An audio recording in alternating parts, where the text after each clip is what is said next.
क्या बिजली की सप्लाई भी धर्म देखकर तय होगी? ये बात बहुत बड़ा सवाल है, क्योंकि राजस्थान में एक सरकारी चिट्ठी सामने आई जिसमें कहा गया कि रमजान के दौरान मुस्लिम आबादी वाले इलाकों में बिजली की कोई कटौती नहीं होनी चाहिए।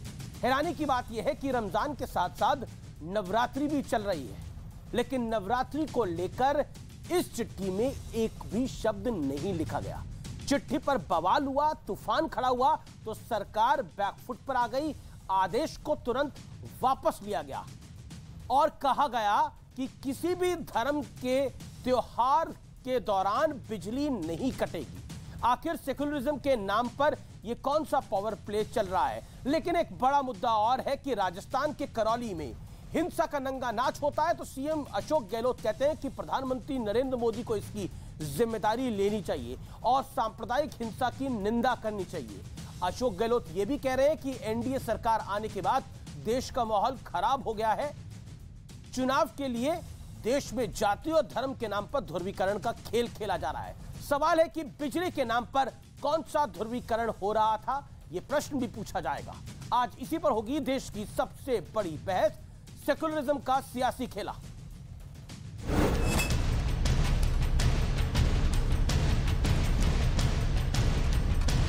राजस्थान सरकार की इस चिट्ठी में साफ लिखा है कि रमजान में मुस्लिम आबादी वाले इलाकों में बिजली की कटौती ना की जाए। सवाल है कि क्या बिजली की सप्लाई भी धर्म के हिसाब से तय होगी? हालांकि फजीहत हुई तो नया आदेश जारी हो गया कि सभी धर्मों के त्योहार पर बिजली की कटौती नहीं होगी। आईएनसी का मतलब इंडियन नेशनल कांग्रेस नहीं, इस्लामिक नेशनल कांग्रेस बनना चाहिए। परंतु क्या ऐसा ऑर्डर और आदेश हिंदुओं के लिए नवरात्रि में जो उसी समय पर पड़ रहा है, क्या पारित किया गया है? ये भेदभावपूर्ण आदेश क्या ये सेकुलर माना जाएगा? लेकिन एक और बड़ा मुद्दा है। 2 अप्रैल यानी शनिवार को राजस्थान के करौली में हिंसा का नंगा नाच हुआ। भगवा झंडे को लेकर हिंदू नववर्ष की रैली जैसे ही राजस्थान के करौली के एक मोहल्ले में पहुंची तो रैली में शामिल लोगों पर हमला हो गया। अब राजस्थान के सीएम अशोक गहलोत कह रहे हैं कि पीएम मोदी इसकी जिम्मेदारी ले। ये आग लगाने के लिए आते हैं, पूरे देश में आग लगा रहे हैं। आए आग लग गई, जेपी नड्डा का जी आना, अमित शाह जी आने वाले हैं, तो बीजेपी अभी से ही राजस्थान को इलेक्शन मोड पे ले आई है। हिंदू मुस्लिम कर दिया देश के अंदर। इन्होंने एक घिनौना काम किया है। प्रधानमंत्री को चाहिए आगे आगे नेशन को संबोधित करे। गहलोत साहब को अपने गिरबान में देखना चाहिए कि उन्होंने एक धर्म को किसी कार्यक्रम की अनुमति दे रहे हैं और दूसरे धर्म के लिए आप रोक लगा रहे हैं, 144 लगा रहे हैं। हैरानी की बात यह भी कि पीएफआई ने दंगे से 2 दिन पहले ही इसकी आशंका जता दी थी।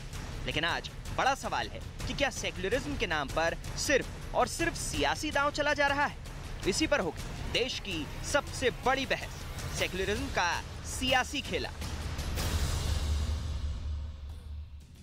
और अब आर पार में वक्त है विश्लेषण का, लेकिन विश्लेषण से पहले मैं आपको एक चिट्ठी दिखाना चाहता हूं जो जोधपुर विद्युत वितरण निगम प्राइवेट लिमिटेड की है। उस चिट्ठी में क्या लिखा हुआ है आप उस चिट्ठी में अगर पढ़ेंगे तो दिनांक 4/4/2022 से रमजान का महीना प्रारंभ हो रहा है।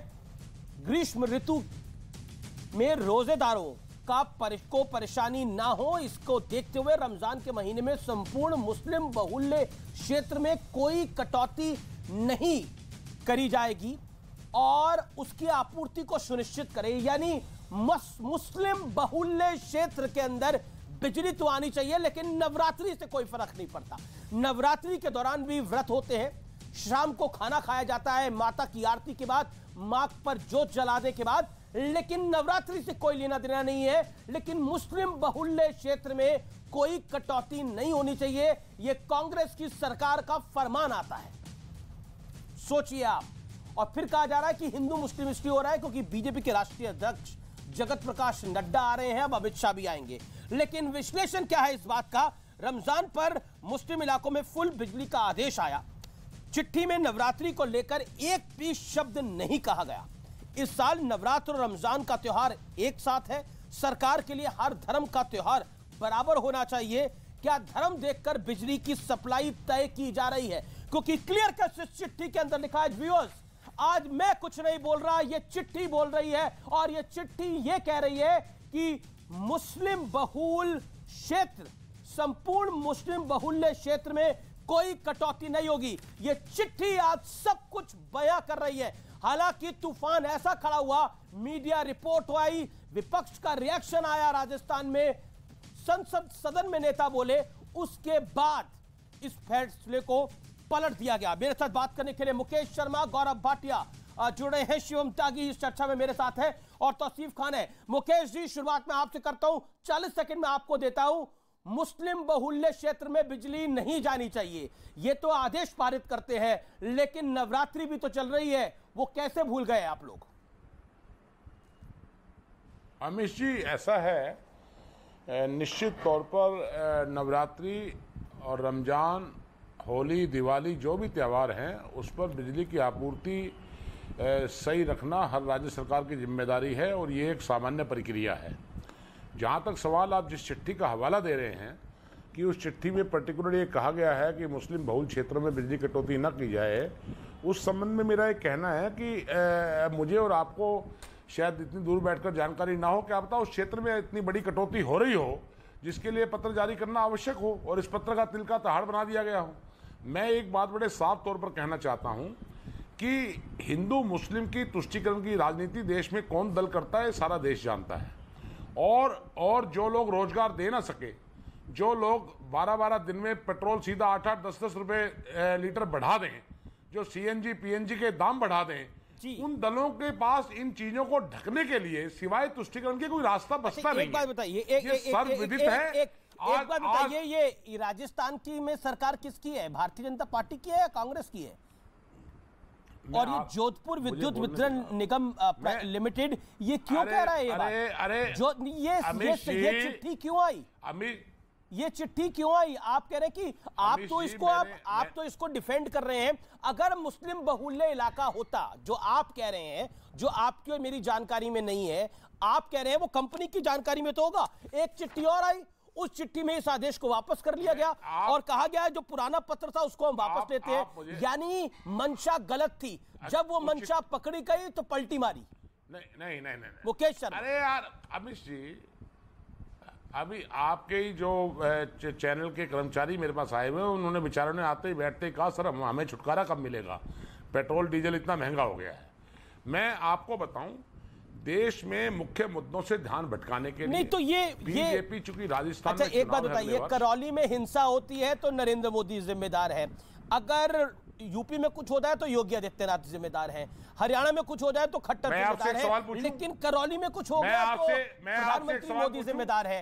अशोक गहलोत जो मौजूदा सिटिंग सीएम है वो बीजेपी पे निशाना साध रहे हैं। वो कह रहे जेपी नड्डा इधर आए थे, देखिए किस तरह का कोहराम मच गया करौली के अंदर। वहां पर जुलूस, हिंदुओं का जुलूस निकल रहा था, वहां पर अखिलियतों ने पत्थर बरसाए। कहानी सिर्फ इतनी है। अब आपने 40 आपको मैंने 40 सेकंड नहीं, आपको मैंने 2.5 मिनट दिए सर, लेकिन इस चिट्ठी को डिफेंड नहीं कर पा रहे आप। बोलने नहीं दे रहे आप सुनिए जी। यति नरसिंहानंद ने दिल्ली में क्या किया, गलत बोला, उसका सवाल नहीं उठाएंगे। यति नरसिंहानंद का आज के विषय से क्या ताल्लुक है? क्या ताल्लुक नहीं है? जो हेड स्पीच उसने दिल्ली में दी है, क्या ये यति नरसिंहानंद ने कहा था आपको चिट्ठी जारी करने के लिए? क्यों नहीं है षड्यंत्र? वो यति नरसिंहानंद किसी संवैधानिक पद पे बैठे हैं क्या? उन्होंने बोला था आपको ये चिट्ठी जारी करो जहां मुस्लिम इलाकों के अंदर बिजली की सप्लाई सुनिश्चित करी जाए। आप मुस्लिम इलाकों में भी करो, हिंदू इलाकों में भी करो, नहीं आप नवरात्रि के लिए भी चिट्ठी जारी करो, आप रमजान के लिए भी चिट्ठी जारी करो, कोई रोकता नहीं है आपको। लेकिन नवरात्रि को भूल गए, रमजान को याद रखा, यही तुष्टीकरण है जी। अरे भाई, जिसका खमियाजा देश 70 साल से भुगतता रहा है। अरे सुनिए ना अमित जी, 70 वर्ष में आप चैनल पर जिस पर बैठे, नोएडा भी हमने बसाया होगा। 70 वर्ष में कांग्रेस की देन इस देश को। मैं आपको ये कहना चाहता हूं स्पष्ट शब्दों में, करौली के अंदर जो लोगों ने जुलूस निकाला वो संवैधानिक पदों पर बैठे हैं। अगर नरसिंहानंद संवैधानिक पद पर नहीं है, कोई जवाब है आपके पास? हिंदुओं ने वहां जुलूस निकाला वो गलत है। ये जवाब आपके पास नहीं, जुलूस नहीं निकालना चाहिए था। माहौल खराब करने का प्रयास होता है। तो मतलब जुलूसों में क्या संवैधानिक पदों पर बैठे हुए लोग शामिल होते हैं क्या? निकलवाए जाते हैं, ये सारा देश जानता है। अरे अमित जी, सारा देश जानता है। करौली में क्यों निकला था वो जुलूस? सारा देश जानता है। करौली में क्यों निकला था? करौली में जुलूस क्यों निकला था? वो जुलूस क्यों निकला था? करौली में मैंने भेजा था क्या? तो क्यों नहीं निकालेगा हिंदू जुलूस? मैंने भेजा था, वो संवैधानिक पदों पर बैठे हैं वो लोग। ये क्या कह रहे हैं आप? जुलूस निकालने वाले संवैधानिक पदों पर हैं। तो मतलब अब हिंदुओं को जुलूस निकालने की, ओके ठीक है, गौरव भाटिया का मैं रिएक्शन सुनूंगा। ये बड़ा हुआ है इस कार्यक्रम में, ये बड़ी चीज हुई है व्यूअर्स। जो मुकेश शर्मा ने बोला है वो आपने सुना है, गौरव भाटिया वो आपने भी सुना। एक सेकंड मुकेश जी, अब आपने बोल दिया जो बोलना था। गौरव भाटिया, अब तो कहानी नए सिरे से शुरू होती है। यहां तो चिट्ठी की तो बात ही नहीं रह गई। करौली में जो हिंसा हुई है, जुलूस निकालने के लिए किसने बोला था? गलती उनकी नहीं है जिन्होंने पत्थर बरसाए जी, गलती उनकी भी नहीं है जिन्होंने ऊपर से पत्थर मारे। गलती तो उनकी है जिन्होंने जुलूस निकाला। वो जुलूस निकालना गलत था, हिंदुओं को जुलूस नहीं निकालना चाहिए था। हिंदुस्तान में अपने त्योहार के दिन जुलूस निकालना गलत है, गलत है, गलत है, ये कांग्रेस के प्रवक्ता कह रहे हैं। जवाब देखिए, सबसे पहले तो अशोक गहलोत को सोनिया चालीसा कम पढ़ना चाहिए और संविधान ज्यादा पढ़ना चाहिए। संविधान क्यों पढ़ना चाहिए मैं आपको बताता हूं। ये कहते हैं करौली में जो हुआ उसके लिए नरेंद्र मोदी जी देश से माफी मांगे। अरे संविधान पढ़ लिया होता, शेड्यूल 7 कानून व्यवस्था तो मुख्यमंत्री ही सुनिश्चित करता है, प्रधानमंत्री नहीं। और ये तो अमीर जी ऐसे लोग हैं कि इनसे आप कहेंगे कि 6000 बलात्कार होते हैं राजस्थान में, सबसे ज्यादा पूरे देश में, कहेंगे ये नरेंद्र मोदी जी की वजह से है। इनसे आप कहेंगे दलित उत्पीड़न होता है राजस्थान में, तो कहेंगे ये नरेंद्र मोदी जी की वजह से। गौरव आप सब कुछ गलत, गौरव आप सब कुछ गलत बोल रहे हैं। गौरव गौरव एक सेकंड में आप सब कुछ गलत बोल रहे हैं। आप सब कुछ गलत इसलिए बोल रहे हैं, आपको पता नहीं है कि हिंदुस्तान के अंदर हिंदू नव वर्ष पर शोभा यात्रा निकालना मना हो गया है। उसके अंदर सिर्फ संविधानिक पदों पर जो लोग बैठे हुए हैं वहीं सिर्फ भाग ले सकते हैं। हाँ, मैं संविधान की ही बात करता हूँ। अमीश जी, संविधान संवैधानिक पद पर नहीं है। अमीश देवकुंज जी, शांत कराइए, मेरे मुंह में मत डालिए आप, इनको शांत कराइए। आपने मुकेश जी शांत कराइए। आपने कहा किसने बोला था इनको ये जुलूस निकालने के लिए? आपने